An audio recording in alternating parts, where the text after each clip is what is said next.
Depuis mon enfance, mon grand-père m'avait toujours interdit d'entrer dans le champ de maïs après la tombée de la nuit. Il me répétait sans cesse que quelque chose y vivait, une présence silencieuse qui n'aimait pas être observée.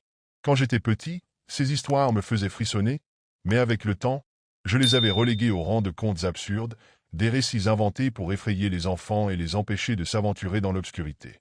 Mon grand-père, pourtant, ne plaisantait jamais à ce sujet. Chaque fois que nous marchions près du champ en soirée, je voyais son regard s'assombrir. Parfois, il s'arrêtait net, fixant l'horizon entre les longues tiges de maïs, comme s'il cherchait à percevoir quelque chose que moi, je ne voyais pas. Ne fixe jamais trop longtemps, me disait-il d'une voix grave. Et surtout, ne traverse jamais ce champ la nuit. Mais ce soir-là, j'avais décidé d'ignorer ses avertissements. Il était tard, et je rentrais d'une soirée chez un ami.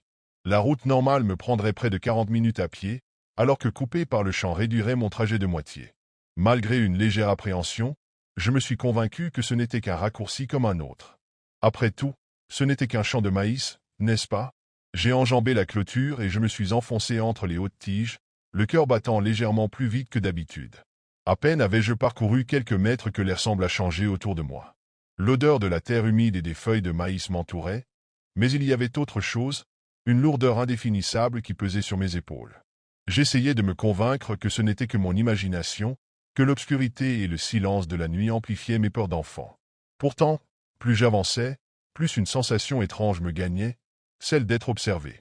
Les tiges de maïs se balançaient doucement sous le vent, mais un bruit discordant attira mon attention.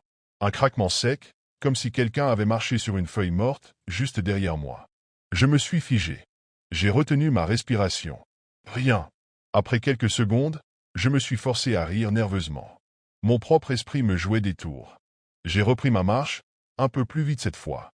Mais à peine avais-je fait quelques pas que le bruit recommença.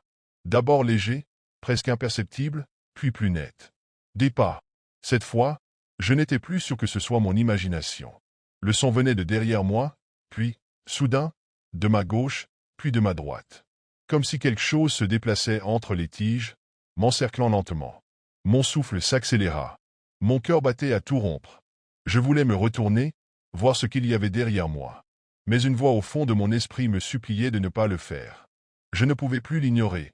Quelqu'un ou quelque chose était là, caché entre les tiges de maïs, me suivant silencieusement. L'air autour de moi était devenu glacé, et malgré moi, je sentais des frissons me parcourir l'échine. Lentement, j'ai tourné la tête. Au début, je n'ai rien vu d'autre que l'obscurité entre les hautes tiges, des ombres tremblantes sous la lueur pâle de la lune. Puis, un mouvement attira mon regard. Une silhouette. Elle était là, immobile, à quelques mètres à peine. Elle était trop grande, trop mince, avec des bras anormalement longs qui semblaient se fondre dans les feuilles. Son corps ne bougeait pas, mais j'ai senti, au plus profond de mon être, qu'elle me regardait. Un vertige m'a pris. Un instinct primal me hurlait de fuir, mais mes jambes refusaient de bouger. J'ai essayé de me convaincre qu'il s'agissait d'un simple jeu d'ombre, d'un tour de mon imagination épuisée. Mais alors que je clignais des yeux, la silhouette n'était plus à la même place. Elle s'était rapprochée. Mon sang s'est glacé. Puis, tout autour de moi, le bruissement des feuilles a repris. Des craquements, des pas. Pas un seul. Plusieurs. Partout. Mon cœur tambourinait dans ma poitrine. J'ai enfin retrouvé mes esprits et j'ai fait ce que mon corps réclamait depuis de longues secondes. J'ai couru. Je me suis élancé à travers le champ, poussant les tiges de maïs sur mon passage, mon souffle court, mes muscles tendus par la panique. Le sol était inégal, rempli de racines et de terre meuble, mais je n'osais pas ralentir. Derrière moi, les bruits de pas se multipliaient. Ils ne venaient plus d'un seul endroit. Ils étaient partout. Chaque fois que je tournais la tête, je voyais cette silhouette entre les rangées de maïs. Mais ce n'était pas possible. Elle était là, à ma droite, puis à ma gauche, devant moi, partout à la fois. Mon cœur battait si fort que j'avais l'impression qu'il allait exploser. J'ai bifurqué brusquement, espérant semer quoi que ce soit qui me poursuivait. Mais les bruits ne s'arrêtaient pas. Au contraire, ils se rapprochaient. Le bruissement des feuilles était devenu assourdissant, comme si des dizaines de corps se faufilaient à travers le champ, cachés juste au-delà de mon champ de vision. Puis, au milieu du chaos, j'ai entendu quelque chose d'autre. Un murmure, faible, distordu, comme si quelqu'un parlait dans une langue que je ne comprenais pas. Une voix rauque, soufflée, qui semblait flotter dans l'air. J'ai voulu crier, mais aucun son n'est sorti de ma bouche. Là, juste devant moi, une silhouette se dressait au milieu du sentier que j'empruntais. Je n'ai pas eu le temps de m'arrêter. Je lui ai foncé dessus, et je suis passé à travers. Comme si elle n'était qu'une ombre, je suis tombé lourdement au sol, le souffle coupé. Mon corps tremblait. J'ai levé les yeux, le cœur prêt à lâcher. Il y en avait des dizaines. Partout. Des silhouettes immobiles, aux membres tordus, leurs têtes inclinées dans un angle étrange. Elles me fixaient. Elles attendaient. Je n'arrivais plus à respirer. Mon corps refusait de bouger, comme si une force invisible m'écrasait au sol. Autour de moi, les silhouettes formaient un cercle parfait, se découpant dans l'obscurité du champ. Elles ne bougeaient pas, mais je sentais leur regard. Mon instinct me hurlait de fuir, mais mes muscles étaient tétanisés. Puis, sans prévenir, l'une d'elles fit un pas en avant. Son mouvement était saccadé, presque irréel, comme si elle glissait plutôt que de marcher. Un gémissement faible s'échappa de ma gorge. C'est alors que je le sentis. Quelque chose effleura ma cheville. Un frisson glacial remonta le long de ma colonne vertébrale. J'ai baissé les yeux, le cœur prêt à exploser. Dans l'ombre des tiges de maïs, une main blafarde sortait du sol, ses doigts longs et osseux agrippant ma jambe. Un murmure s'éleva, plus distinct cette fois. Une voix étrangère, sifflante, comme venue d'un autre temps. Elle prononça des mots que je ne comprenais pas, mais dont le ton me fit frémir d'horreur. D'un sursaut, j'ai réussi à arracher ma jambe et à me remettre debout. Sans réfléchir, j'ai couru.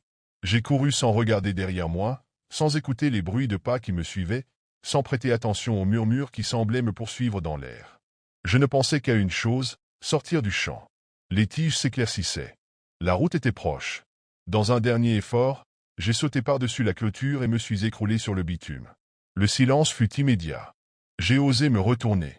Le champ était là, immobile, bercé par le vent. Plus aucune silhouette. Plus aucun bruit. Seulement le maïs, se balançant doucement sous la lune. Mais je le sais. Chaque nuit, lorsque je passe près du champ, je les vois. Tapis dans l'ombre, leurs têtes inclinées, immobiles. Elles m'attendent. Depuis mon enfance, j'avais entendu parler de cette maison abandonnée, cachée au fond de la vieille ferme où j'avais grandi. Les anciens du village racontaient toujours la même histoire. Quiconque franchissait cette porte n'en ressortait jamais indemne. Certains disparaissaient sans laisser de traces. D'autres revenaient, mais changés. Personne ne savait exactement ce qui s'y passait, seulement que quelque chose d'indicible rôdait entre ces murs. Marcos et moi, pourtant, n'avions jamais cru à ces légendes. Nous étions pragmatiques, rationnels. Pour nous, la maison n'était qu'une vieille bâtisse délabrée, rongée par le temps et la superstition. Rien de plus. Mais il y avait tout de même une chose troublante, personne ne s'en approchait. Même les adultes qui se moquaient des rumeurs évitaient d'en parler trop longtemps, comme si, quelque part en eux, une peur viscérale persistait. Par une après-midi d'automne, alors que le soleil descendait lentement sur les champs dorés, nous avons décidé de braver l'interdit. Nous avons enjambé la clôture en bois vermoulu et marché à travers les hautes herbes jusqu'à la façade usée de la maison. Les volets étaient brisés, la porte à moitié défoncée. Un vent glacé s'échappait de l'intérieur, malgré la chaleur de la journée. « Tu vois? Rien d'extraordinaire » ai-je murmuré à Marcos, tentant d'ignorer la tension qui me serrait la poitrine. Il n'a rien répondu. Il fixait la porte entr'ouverte, le regard plus sombre que d'habitude. J'ai senti, à ce moment-là, un léger vertige, comme si l'air autour de nous était devenu plus dense. Une impression fugace, que j'ai chassée d'un haussement d'épaule. « On entre ?» Sans attendre sa réponse, j'ai posé la main sur la porte et l'ai poussée. Un grincement long et strident a déchiré le silence des lieux. Puis, nous avons franchi le seuil, sans savoir que nous venions de commettre l'erreur la plus terrible de notre vie. À l'instant où nous avons mis un pied à l'intérieur, l'air est devenu plus lourd, presque étouffant. Une odeur de renfermé et de bois moisi s'accrochait à nos narines, mais il y avait autre chose, une senteur indéfinissable, comme du métal chaud ou du sang séché. La maison semblait figée dans le temps. Les meubles étaient encore là, recouverts d'une épaisse couche de poussière. Une vieille horloge, arrêtée depuis des années, trônait sur un buffet en chêne. Les murs, jaunis et fissurés, étaient ornés de tableaux anciens dont les visages des personnages paraissaient nous observer. J'ai senti un frisson me parcourir l'échine en croisant le regard d'une femme peinte sur une toile fanée. Ses yeux sombres semblaient refléter quelque chose que je ne voulais pas comprendre. Marcos, lui, s'avançait lentement, observant les moindres détails. Il effleura du bout des doigts une table bancale, soulevant un nuage de poussière. « On dirait que les propriétaires sont partis du jour au lendemain, » murmura-t-il. J'ai hoché la tête, Mais mon regard était fixé sur un détail troublant. Les sièges autour de la table étaient légèrement tirés en arrière, comme si des personnes s'étaient levées précipitamment en plein repas. Il y avait encore des assiettes fendues posées sur la table, leur contenu réduit en cendres. Puis, soudain, un bruit résonna à l'étage. Un craquement sourd, suivi d'un léger grincement, comme si quelqu'un venait de bouger un meuble. Nous nous sommes figés. « Tu as entendu » chuchotai-je. Marcos me lança un regard inquiet, mais il acquiesça. Un silence oppressant s'installa. Chaque battement de mon cœur résonnait dans ma tête comme un tambour funèbre. Puis, du coin de l'œil, je crus voir une ombre bouger dans le couloir adjacent. Je me suis tourné brusquement, mais il n'y avait rien. Rien, sauf cette sensation terrible. Nous n'étions pas seuls. À ce moment-là, l'atmosphère devint presque insupportable. Le silence s'était alourdi, comme une couverture étouffante. Marcos, plus nerveux que jamais, se rapprocha de moi, et nous échangeâmes un regard silencieux. Il n'avait plus l'air aussi certain de notre entreprise. Pourtant, il prit la tête et s'avança vers le couloir sombre qui s'étendait devant nous. Je n'osais pas lui dire que je sentais l'endroit nous engloutir peu à peu. Il y avait quelque chose de vivant dans cette maison, quelque chose qui observait, attendait. Nous avons décidé d'explorer. Peut-être qu'il y avait une sortie arrière, ou une autre porte qui nous permettrait de quitter cet endroit. Chaque pièce que nous découvrions semblait identique à la précédente, mais chaque porte que nous franchissions nous emmenait plus profondément dans un labyrinthe de couloirs étroits. Les murs se resserraient lentement autour de nous, et chaque virage ne faisait qu'intensifier ce sentiment de désorientation. Nous avons essayé de revenir sur nos pas, mais chaque porte nous menait à une pièce inconnue, une nouvelle chambre poussiéreuse, des meubles anciens dont l'usure semblait plus marquée, comme si le temps lui-même avait été altéré ici. Le sol grinçait sous nos pas, chaque craquement nous rappelant que quelque chose, quelque part, nous suivait. « C'est bizarre, ce couloir ne devrait pas être là, » murmura Marcos, la voix tremblante. Je n'avais aucune explication à donner. Tout ce que je savais, c'était que chaque porte que nous ouvrions nous éloignait davantage de la sortie. Le temps, lui, semblait se dilater. Ce qui n'avait duré que quelques minutes semblait maintenant s'étirer sur des heures. L'air devenait plus dense à chaque pas, comme si la maison nous aspirait lentement dans ses entrailles. Plus nous avancions, plus les sensations se faisaient étranges. Des bruits légers, comme des murmures, se mêlaient aux échos de nos pas, et j'aurais juré entendre des voix à travers les murs. Des voix qui nous appelaient, nous incitaient à aller plus loin, à ouvrir cette porte, à franchir ce seuil, comme si quelque chose nous attendait. Mais je ne pouvais pas, je n'osais pas. Et pourtant, nous continuions, comme des automates, pris dans une danse macabre. À chaque tournant, la maison semblait se transformer sous nos yeux. Les portes se fermaient d'elles-mêmes, les fenêtres se condamnaient, comme si l'endroit lui-même devenait un piège. La chaleur de nos corps contre le froid ambiant devenait insupportable. Nous étions perdus, et je savais, au fond de moi, que ce n'était pas une simple question de direction. Nous étions en train de perdre quelque chose de plus précieux que notre chemin. Nous étions en train de perdre notre raison. Après ce qui nous semblait être une éternité, nous avons finalement trouvé une porte différente. Celle-ci semblait, par miracle, mener à l'extérieur. Un sentiment de soulagement m'envahit, bien que je n'arrivais pas à me débarrasser de l'impression persistante d'être observé, comme si quelque chose ou quelqu'un attendait encore derrière nous. Nous avons franchi la porte précipitamment, sans échanger un mot. Nous avons traversé un petit jardin envahi par les mauvaises herbes, et avons vu, enfin, la ferme au loin, les champs qui bordaient la maison. Le ciel était d'un bleu éclatant, le soleil brillait haut, exactement comme il l'avait fait lorsque nous étions entrés. Pourtant, en observant l'horloge de la ferme, un froid glacé m'envahit. Il était déjà tard, bien plus tard que nous ne l'avions imaginé. Nous étions rentrés dans la maison à la lumière du matin, et pourtant, l'ombre du soir était tombée, bien plus tôt qu'il ne l'aurait dû. « Ça ne colle pas » dit Marcos, haletant, les yeux écarquillés, comme s'il venait de se réveiller d'un cauchemar. Je le regardai, confus. « Tu te rends compte » ajouta-t-il. « On a passé combien de temps là-bas » Je me tournai vers lui, incrédule. « Quelques heures ? Non. » Il secoua la tête. « Non, ce n'était pas quelques heures, c'était 3 jours. » Le choc me frappa en plein cœur. 3 jours. 3 jours entiers que nous avions passés dans cette maison, perdus dans ces couloirs sans fin, à errer sans jamais trouver la sortie. 3 jours que nous avions oubliés. Ou plutôt, 3 jours que la maison avait volé. La pensée de tout ce que nous avions vécu là-bas, les voix, les murmures, la sensation de la maison qui nous emprisonnait commença à m'envahir, et je sentis une vague de terreur m'envahir à mesure que je comprenais que quelque chose de plus sinistre que le temps lui-même avait joué avec nous. « Tu te souviens de tout » demandai-je à Marcos, ma voix tremblante. Il hésita, puis répondit, la gorge serrée. Non, je ne me souviens pas de tout. Il y a des morceaux qui me manquent. C'est comme si, il s'interrompit, les yeux égarés, avant d'ajouter, à voix basse, comme si quelque chose nous avait oubliés, là-bas. À cet instant, je compris. Ce n'était pas seulement le temps qui nous avait échappé. C'était nous-mêmes, tout entière. Nous n'étions plus les mêmes personnes qu'avant d'entrer. Et je savais, dans mon fort intérieur, que la maison n'avait pas fini avec nous. Les jours suivants, la sensation de malaise ne m'a jamais quitté. Chaque nuit, le silence de la ferme semblait encore plus lourd, plus oppressant, comme une présence invisible qui s'était glissée sous ma peau. J'entendais des bruits étranges, des murmures provenant des coins sombres de la maison. Les murs semblaient suinter une sorte de froid surnaturel, et l'air, chargé de ce même parfum métallique, me donnait la nausée. Mais ce n'était rien comparé à ce que j'allais découvrir quelques nuits plus tard. Marcos était devenu distant, presque étranger. Il n'était plus le même.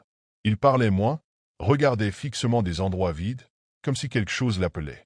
Un soir, je l'ai trouvé dans le salon, devant l'ancienne cheminée, les yeux perdus dans le vide, murmurant des mots que je ne pouvais comprendre. Lorsqu'il m'a vu, il a sursauté, comme s'il venait de sortir d'un profond sommeil. « Tu vas bien » lui ai-je demandé, inquiet, mais il m'a souri d'un sourire étrange. « Oui, bien sûr.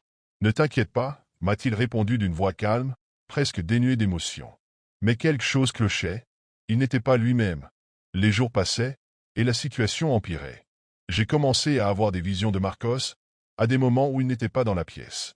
Parfois, je le voyais dans l'ombre d'une porte, ou dans un reflet, mais toujours avec ce même regard vide, comme s'il était ailleurs, perdu dans un autre monde. Je n'arrivais plus à savoir si j'étais en train de perdre la tête, ou si c'était réellement lui qui était devenu différent. Et puis un soir, alors que je rentrais d'une promenade, j'ai remarqué que la porte de sa chambre était grande ouverte. Il n'était pas là.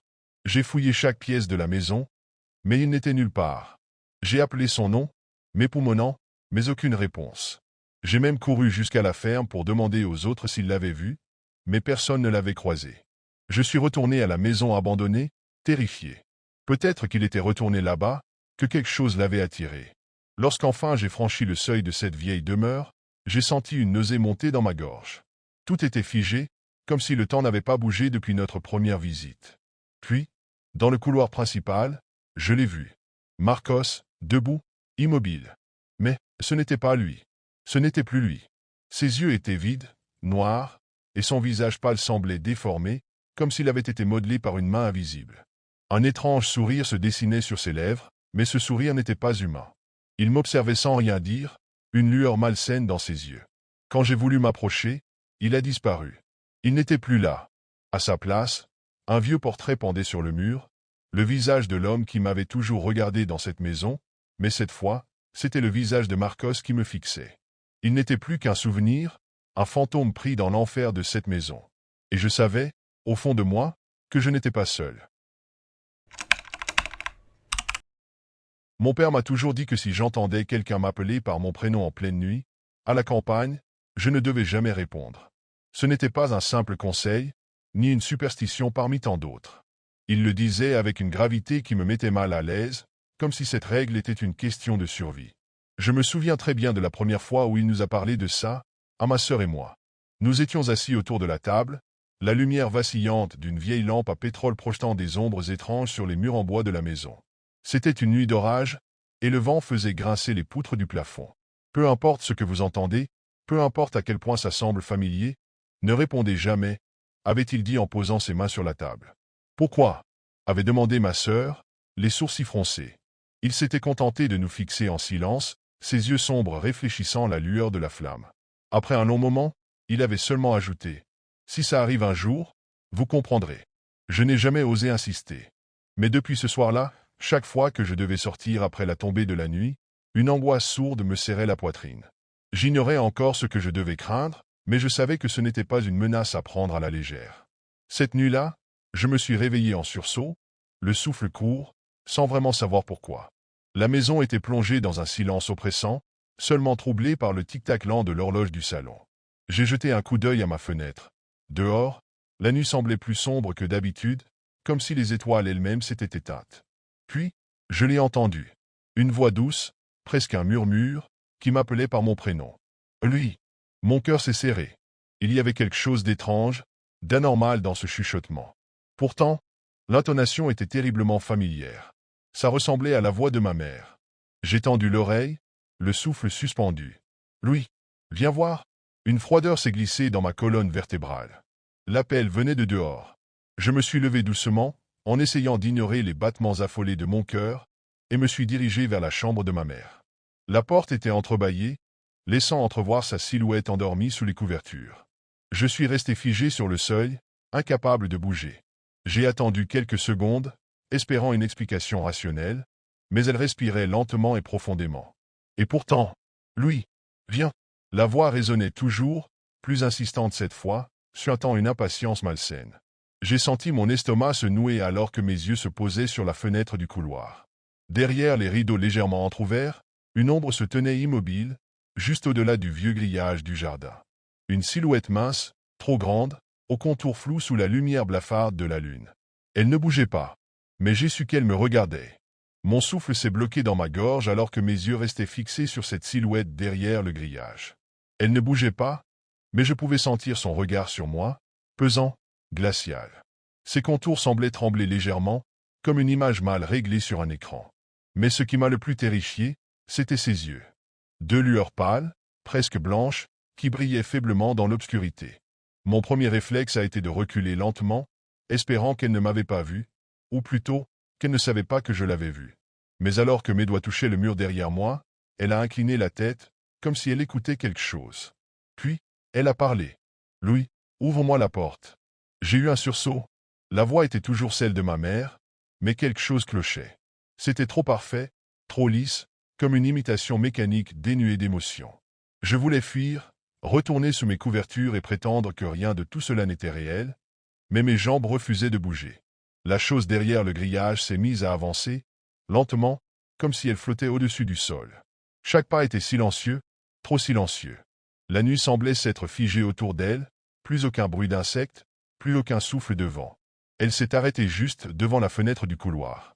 Et puis, dans un mouvement brusque, elle s'est tendue vers l'avant, ses longs doigts osseux agrippant les barreaux du grillage avec une force qui les a fait grincer. Ses yeux blancs ont brillé d'un éclat malsain, et un sourire trop large, trop figé, s'est étiré sur son visage. « Louis, tu m'entends, n'est-ce pas ?» Cette fois, ce n'était plus une question. C'était une affirmation. Elle savait que je l'écoutais. Cette nuit-là, je n'ai pas dormi. Après ce que j'avais vu, je m'étais précipité dans ma chambre, verrouillant la porte derrière moi avec des mains tremblantes. J'avais plaqué mon oreille contre le bois, retenant mon souffle, priant pour ne plus entendre cette chose. Mais le silence qui s'étendait de l'autre côté n'avait rien de rassurant. Il était lourd, comme si la maison entière retenait sa respiration. Puis, le murmure est revenu. « Louis, ouvre-moi !» Tout mon corps s'est figé. La voix ne venait plus de l'extérieur. Elle résonnait juste derrière ma porte. J'ai serré les draps entre mes doigts, mon cœur battant si fort que j'avais l'impression qu'il allait exploser. Ce n'était pas possible. J'avais vu cette chose dehors, derrière le grillage. Comment avait-elle pu entrer? Une ombre est passée sous l'interstice de la porte. Une ombre fine, mouvante, comme si elle rampait le long du sol. « Tu m'entends, Louis ?» Mon instinct me hurlait de ne pas répondre, de ne pas bouger, de ne pas montrer que j'étais éveillé. Mais la peur me rongeait de l'intérieur. Mon père nous avait prévenus, ne jamais répondre. Alors j'ai fermé les yeux, m'agrippant au moindre souffle de courage qu'il me restait, et j'ai attendu. Les minutes ont semblé interminables. Puis, lentement, les chuchotements se sont éloignés. Au bout d'un moment, j'ai cru que c'était fini. Mais quand j'ai entrouvert les paupières, mon cœur s'est arrêté net. À travers la fine ouverture de ma penderie, une paire d'yeux blancs me fixait. Je n'ai aucun souvenir de ce qui s'est passé après. Tout ce dont je me rappelle, c'est ce froid glacial qui s'est emparé de mon corps lorsque j'ai croisé ces yeux blancs, brillant dans l'obscurité de ma penderie. Une paralysie totale m'a cloué sur place, incapable de hurler, incapable de respirer. J'ai fermé les yeux, espérant disparaître, priant pour que tout cela ne soit qu'un cauchemar. Quand j'ai osé les rouvrir, la lumière du matin filtrait à travers les rideaux. Tout était normal. Ma penderie était entr'ouverte, comme d'habitude. Il n'y avait rien à l'intérieur, aucun signe de la chose qui m'avait observé dans la nuit. Pourtant, je savais que ce n'était pas un rêve. Mon corps tout entier en gardait la mémoire, mes muscles endoloris, mon cœur battant encore trop vite. Je n'ai rien dit à mes parents. Je savais que mon père comprendrait en voyant mon visage, mais il ne poserait pas de questions. Il se contenterait d'hocher la tête, comme s'il savait déjà. La nuit suivante, tout semblait calme. J'ai essayé de me convaincre que c'était fini, que ce n'était qu'un avertissement, et que si je respectais la règle, la chose me laisserait en paix. J'avais tort. À 3h13 du matin, un son m'a réveillé. Un grattement léger, presque imperceptible, contre ma fenêtre. J'ai retenu mon souffle, fixant l'obscurité, priant pour que ce soit juste le vent. Mais alors, la voix est revenue. « Louis, ouvre-moi !» Depuis cette nuit, elle revient. Tous les soirs. Elle ne frappe pas. Elle n'essaie pas d'entrer. Elle attend. Et chaque nuit, sa voix devient plus douce, plus convaincante. Un jour, je finirai par répondre.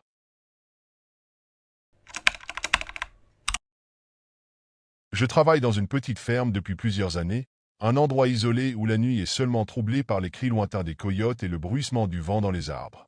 Chaque soir, avant d'aller me coucher, j'ai l'habitude de faire une dernière ronde pour vérifier le bétail. C'est une routine presque mécanique.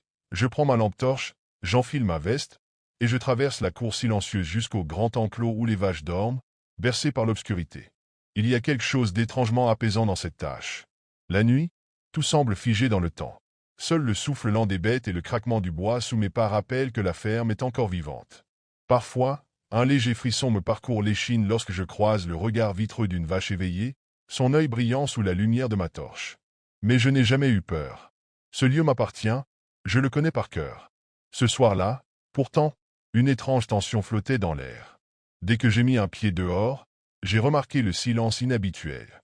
Pas un seul cri d'insecte, pas le moindre ululement d'une chouette. Juste le souffle du vent, froid et presque menaçant. En approchant du corral, j'ai senti les vaches agitées, certaines bougeant nerveusement, d'autres émettant de petits grognements inquiets. J'ai immédiatement supposé la présence d'un coyote ou peut-être même d'un rôdeur cherchant à s'approcher du bétail. Serrant ma lampe torche dans ma main, je me suis avancé, prêt à chasser l'intrus. Et c'est là que je l'ai vu. Une silhouette immobile, debout au milieu du bétail. Un homme, figé entre les vaches. Mon cœur a raté un battement. Qui pouvait bien être là, à une heure pareille? Mon premier réflexe a été la colère. Les intrusions étaient rares dans cette région, mais l'idée qu'un vagabond ou un voleur puisse s'introduire ainsi sur ma propriété, au milieu de la nuit, me mettait hors de moi. Je me suis avancé d'un pas décidé, braquant ma lampe torche vers lui. Il ne bougeait pas.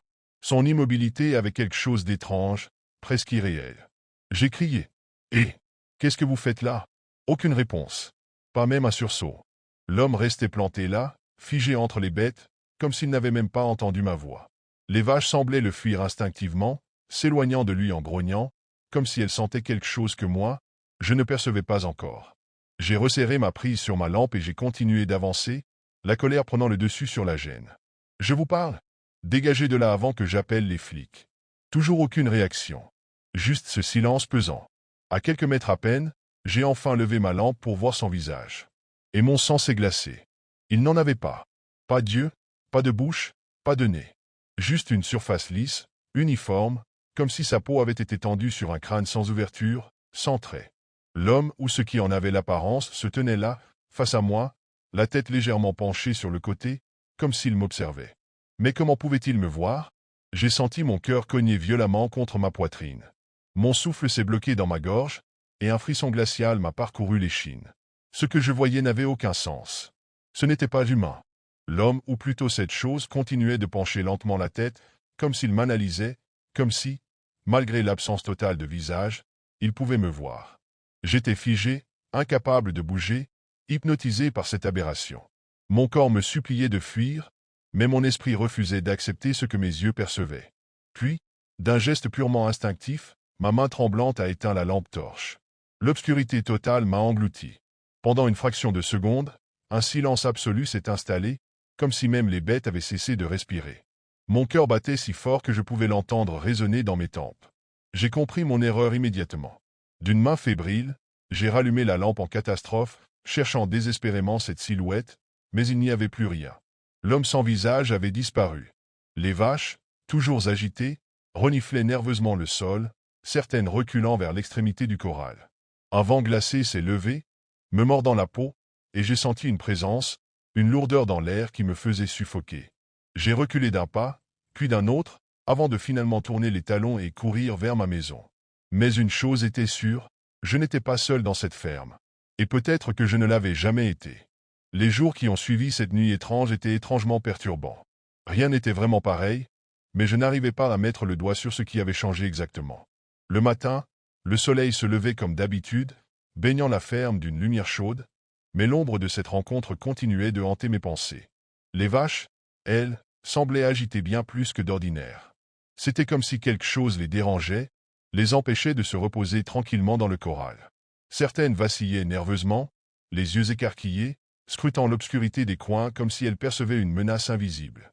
D'autres se comportaient de manière étrange, miaulant et s'éloignant frénétiquement du centre du corral, là où j'avais vu l'homme sans visage. Je pensais d'abord que c'était dû au stress, au froid, ou à un prédateur de passage, mais il y avait quelque chose de différent dans leur comportement. Une terreur palpable, comme si elles sentaient quelque chose que moi, je ne pouvais pas voir. Une nuit, alors que je fermais les portes du hangar et m'apprêtais à entrer dans la maison, j'ai entendu des bruits provenant du corral. Des pas lourds, comme si quelqu'un marchait lentement à travers la paille. Je me suis figé, tendant l'oreille, mais il n'y avait rien. Aucune silhouette. Rien à part l'obscurité et le murmure léger du vent. Je n'ai pas voulu y penser davantage, mais cette sensation de ne pas être seul ne me quittait pas. Ce n'était pas juste le comportement des animaux, c'était une atmosphère étrange, oppressante, que je n'arrivais pas à chasser. Il m'arrivait parfois de me réveiller en pleine nuit, le regard attiré vers la fenêtre, comme si quelque chose m'observait depuis le fond du corral. Une silhouette noire se découpant contre l'obscurité, toujours là, mais quand je m'approchais, elle disparaissait dans les ténèbres, comme si elle n'avait jamais existé. Les bruits de pas se faisaient plus fréquents. Toujours au même endroit. Toujours quand le vent se levait. Mais chaque fois que je m'y rendais, il n'y avait personne. Juste le silence, oppressant, angoissant. Les semaines ont passé, mais la sensation de malaise est restée. Peu importe où je me trouvais dans la ferme, j'avais constamment l'impression d'être observé. Parfois, en rentrant dans la maison, je jetais un coup d'œil par la fenêtre du salon et je croyais voir une silhouette à l'ombre du corral, immobile dans l'obscurité. Je n'osais pas m'approcher, peur de revivre ce moment terrifiant. Mais je savais, au fond de moi, que quelque chose était là. Les animaux n'aidaient pas à dissiper cette angoisse. Chaque soir, certaines des vaches fixaient le même point dans le vide, leur regard figé et vide de sens, comme si elles voyaient quelque chose que moi je ne pouvais pas percevoir. D'autres, plus nerveuses, se rassemblaient en petits groupes dans un coin du corral, miaulant et s'agitant sans raison apparente. Même les chiens du ranch, d'habitude si protecteurs, avaient cessé d'aboyer la nuit, comme s'ils avaient peur de ce qui se cachait dans l'obscurité. Parfois, en plein milieu de la nuit, je me levais pour boire un verre d'eau, et chaque fois que je traversais la pièce, je sentais ce regard invisible sur moi. Une pression, comme si quelqu'un me scrutait à travers les murs. La lumière du réverbère à l'extérieur jetait des ombres dans le jardin, et j'avais cette terrible impression que, si je levais les yeux, je verrais cette silhouette se détacher dans la nuit. Je me suis demandé, à plusieurs reprises, si tout cela n'était qu'une simple folie, un effet du stress. Mais la vérité, c'était que je n'arrivais plus à me débarrasser de cette sensation oppressante. Et une question me hantait. Est-ce que cette créature, ce homme sans visage, avait toujours été là, caché dans l'obscurité, attendant simplement le moment où il se manifesterait à nouveau? Ou était-ce moi, le véritable intrus, dérangeant un équilibre que je ne comprenais pas? Peu importe combien j'essaie de l'ignorer, il est là, quelque part dans la ferme, à me regarder dans l'ombre. Et je sais que, tôt ou tard, il reviendra. Mon grand-père m'avait toujours mis en garde contre ce chemin de terre que personne ne devait emprunter la nuit. Il disait que certaines personnes s'y aventuraient et qu'on ne les revoyait jamais. Petit, je riais de ces histoires, pensant qu'il ne s'agissait que de vieilles légendes destinées à effrayer les enfants. Mais chaque fois qu'il en parlait, son regard se durcissait et sa voix devenait grave, presque tremblante. Ne prends jamais ce chemin la nuit. Ces mots résonnaient encore dans ma tête. Je me souvenais aussi des murmures dans le village. Certains disaient qu'on pouvait entendre des voix là-bas, d'autres parlaient de lumière qui dansait entre les arbres, comme si quelque chose rôdait dans l'ombre. Il y avait même une vieille femme qui prétendait avoir vu une silhouette noire marcher lentement au bord de la route, toujours de dos, disparaissant dès qu'on clignait des yeux. Mais moi, je n'avais jamais cru à ces histoires. Ce soir-là, alors que je rentrais tard de chez un ami, une curiosité étrange m'a envahi. Le chemin était juste là, à quelques mètres devant moi. La lune projetait une lumière pâle sur la route principale, mais dès que mon regard se posait sur l'entrée du sentier, Une obscurité presque oppressante semblait l'engloutir. J'ai serré le volant, hésitant une seconde. Puis, dans un mélange d'excitation et de défi, j'ai tourné à gauche et me suis engagé sur le chemin interdit. Au début, tout semblait normal. Le chemin était étroit, bordé d'arbres noueux qui formaient un tunnel sombre au-dessus de moi. Mon seul éclairage était celui des phares de ma voiture, projetant des ombres mouvantes sur les troncs tordus. Je roulais lentement, attentif au moindre bruit, mais tout ce que j'entendais, c'était le crissement des pneus sur le sol sec et le souffle régulier du moteur. Pourtant, au bout de quelques minutes, un sentiment d'étrangeté s'installa. J'avais l'impression de ne pas avancer. Je connaissais bien cette région, même en prenant ce chemin, je devrais déjà être proche de la route principale. Mais la route s'étirait, interminable, sans la moindre bifurcation, sans la moindre indication que j'approchais de ma destination. J'ai jeté un coup d'œil à mon téléphone. Pas de réseau. Le GPS tournait en boucle, incapable de me localiser. Une goutte de sueur froide glissa le long de ma tempe. Peut-être avais-je fait une erreur et pris un mauvais tournant. J'ai accéléré légèrement, espérant voir enfin la sortie. Mais plus je roulais, plus la nuit paraissait épaisse, comme si le monde extérieur s'effaçait peu à peu. Les arbres semblaient se resserrer autour de moi, leurs branches tordues s'entremêlant comme des doigts griffus. L'air dans la voiture était devenu oppressant, lourd, presque électrique. Puis, un détail me frappa. L'horloge du tableau de bord affichait la même heure depuis que j'étais entré sur ce chemin. Impossible. J'avais roulé bien plus longtemps que cela. Mon estomac se noua. Quelque chose n'allait pas. C'est à ce moment-là que je l'ai senti. Une présence. Invisible, mais terriblement réelle. Comme si quelqu'un, quelque chose, était là, tapi dans l'ombre, attendant que je le remarque. Mes mains étaient moites sur le volant. Mon cœur battait trop vite, mais je tentais de me convaincre que tout cela n'était qu'une illusion, un effet de la fatigue. Pourtant, ce sentiment d'être observé ne me quittait pas. Il était là, pesant, viscéral. D'un geste nerveux, je jetai un coup d'œil dans le rétroviseur.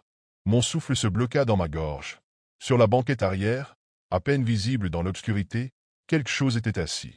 Une silhouette sombre, indistincte, immobile. Pas un bruit, pas un mouvement, mais je sentais son regard sur moi. Un regard que je ne pouvais pas voir, mais qui me brûlait la nuque comme une lame glacée. Un frisson violent me traversa l'échine. Mes doigts crispés sur le volant tremblaient légèrement. Je n'osais plus bouger, plus respirer. Le moteur ronronnait toujours, mais tout autour semblait figé dans un silence oppressant. Puis, lentement, ça a bougé. Un son léger, presque imperceptible, comme le froissement d'un tissu, ou un souffle retenu trop longtemps. Mon corps se tendit, chaque muscle figé par la terreur. J'avais envie de fuir, de hurler, mais j'étais incapable du moindre geste. Un courant d'air glacial glissa sur ma peau. Quelque chose venait de me toucher l'épaule. Un choc électrique parcourut tout mon corps. Mon souffle devint erratique, mes doigts crispés sur le volant, incapables de lâcher prise. Quelque chose m'avait touché. Pas une caresse légère, non. C'était un contact froid, délibéré, une pression glaciale qui s'enfonçait dans ma peau à travers le tissu de mon t-shirt. Je fermai les yeux un instant, priant pour me réveiller, pour que tout cela ne soit qu'un cauchemar. Mais quand je les rouvris, la silhouette était toujours là, tapie dans l'ombre du siège arrière. Puis, un murmure. Un souffle rauque, sinistre, tout près de mon oreille. Je n'étais pas seul dans la voiture. Mon instinct prit le dessus. Dans un geste désespéré, j'écrasai l'accélérateur. Les pneus crissèrent sur le sol poussiéreux, projetant des graviers dans les ténèbres. La voiture bondit en avant, mais la route, ce maudit chemin, s'étendait toujours à l'infini. Je roulais, mais je ne bougeais pas. Le murmure s'intensifia. Des mots incompréhensibles, déformés, comme si plusieurs voix chuchotaient en même temps. L'air autour de moi s'épaissit, devenant irrespirable. Puis, un cri, strident, inhumain, résonnant à l'intérieur du véhicule. Un voile noir s'abattit sur moi. Mon esprit bascula dans le néant. Un souffle glacé sur mon visage me réveilla en sursaut. J'étais dans ma voiture, immobile, le moteur éteint. La lumière pâle du matin filtrait à travers le pare-brise. Mon cœur battait encore à tout rompre alors que mes yeux balayaient l'environnement. J'étais exactement au même endroit où j'avais pris le chemin la veille. Impossible. J'avais roulé pendant des heures. J'avais vu quelque chose dans la voiture. Ma respiration était saccadée. Je tentais de rassembler mes souvenirs, mais tout était flou, brisé en fragments incohérents. Le murmure, le cri, l'ombre. Était-ce un cauchemar? D'un geste tremblant, je saisis mon téléphone. L'écran s'alluma. 4h56 du matin. comme si aucune minute ne s'était écoulée depuis mon entrée sur ce chemin maudit. Puis mon regard tomba sur le rétroviseur. Le sang se glaça dans mes veines. Sur le cuir noir de la banquette arrière, des traces de mains sombres maculaient le siège. Des empreintes allongées, déformées, comme si des doigts trop fins, trop nombreux, avaient glissé lentement sur le tissu. Et alors que mon cœur tambourinait dans ma poitrine, je vis, au loin, une silhouette noire immobile au bord du chemin, tournée vers moi. Elle ne bougeait pas, mais je savais qu'elle me regardait.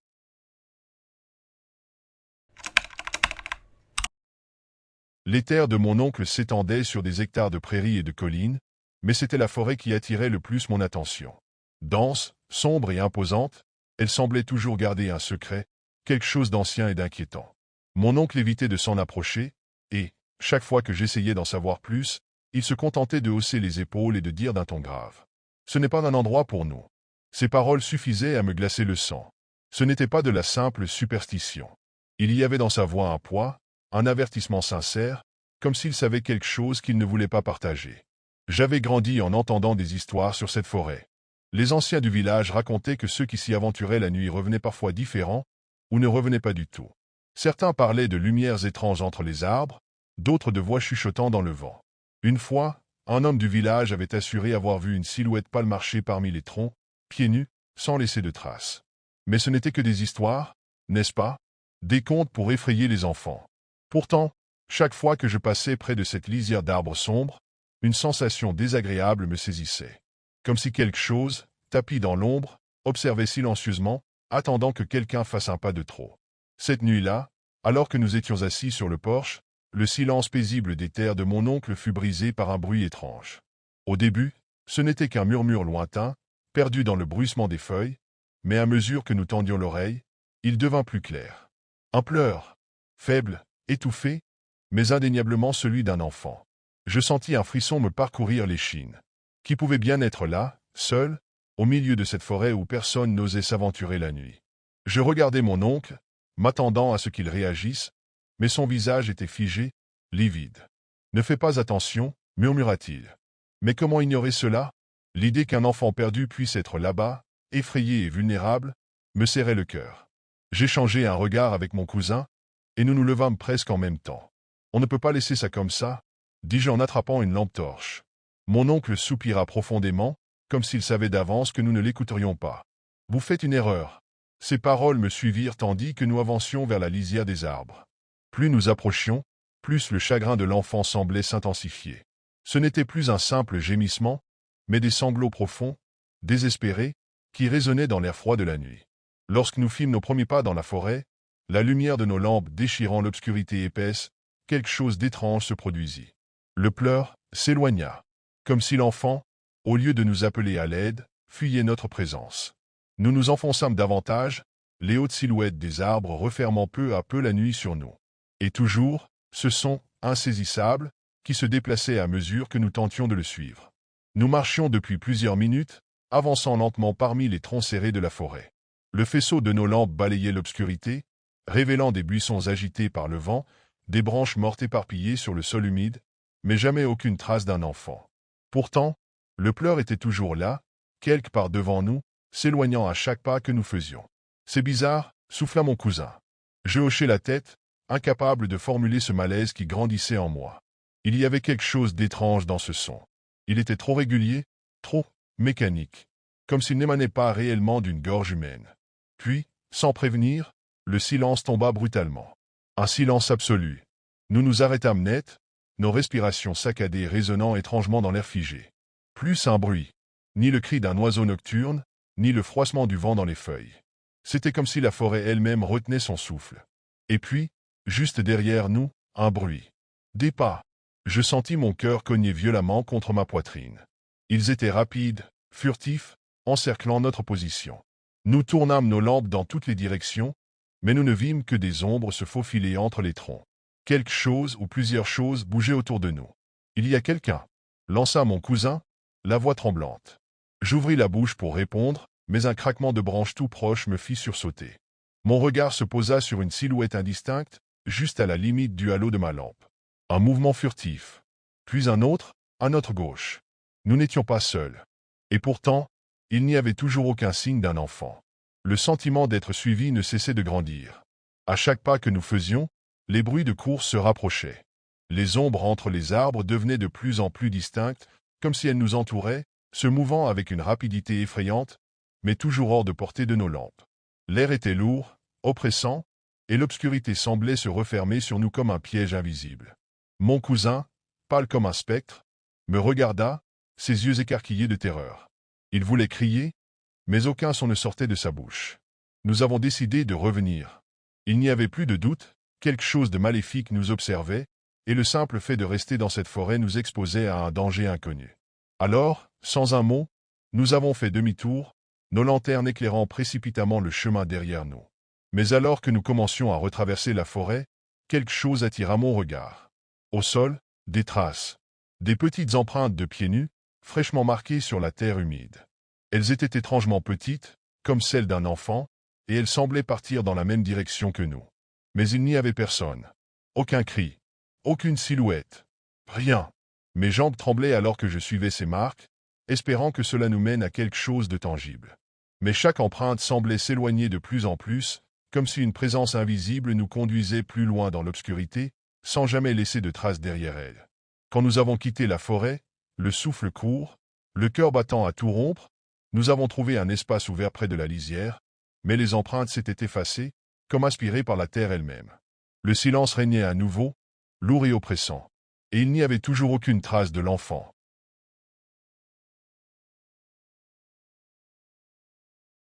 Un frisson glacé m'envahit. Quelque chose n'allait pas. Ce n'étaient pas des traces humaines.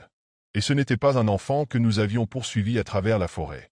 Nous retournâmes à la maison, tremblants, nos lanternes vacillantes dans la nuit noire. Mon oncle nous attendait sur le porche, son regard déjà durci, comme s'il savait que quelque chose ne tournait pas rond. Lorsqu'il nous vit approcher, il resta silencieux, nous scrutant de son regard perçant. Il n'eut même pas besoin de poser la question. Nos visages suffisaient à répondre. « Vous avez entendu, n'est-ce pas » murmura-t-il, sa voix basse, teintée d'une étrange sagesse. Je me figeai. Comment savait-il? Comment pouvait-il savoir ce que nous venions de vivre dans cette forêt noire, alors qu'il ne nous avait jamais accompagnés auparavant? Il nous invita à entrer dans la maison, et tandis que nous nous installions autour de la table, il nous expliqua, d'un ton plus grave que jamais, ce que nous venions de vivre. Ce chagrin, il est là depuis des décennies. Bien avant ma naissance. Chaque nuit, au moins une fois, quelqu'un l'entend. Il marqua une pause, comme pour nous laisser digérer ses paroles. Nous étions figés, incapables de prononcer un mot. Personne n'a jamais retrouvé la source. Ni l'enfant, ni ce que cela pourrait être. Certains disent que ce sont les âmes perdues des personnes qui ont disparu dans cette forêt, d'autres murmurent qu'il y a quelque chose de plus ancien, un mal qui se cache dans les ténèbres. Mais une chose est certaine, ce son ne disparaîtra jamais. Mon oncle se leva alors, et je vis une ombre passer derrière lui.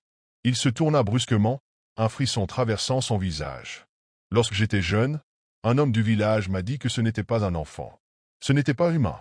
C'était quelque chose qui avait appris à pleurer comme un enfant, pour attirer ceux qui s'aventuraient trop près.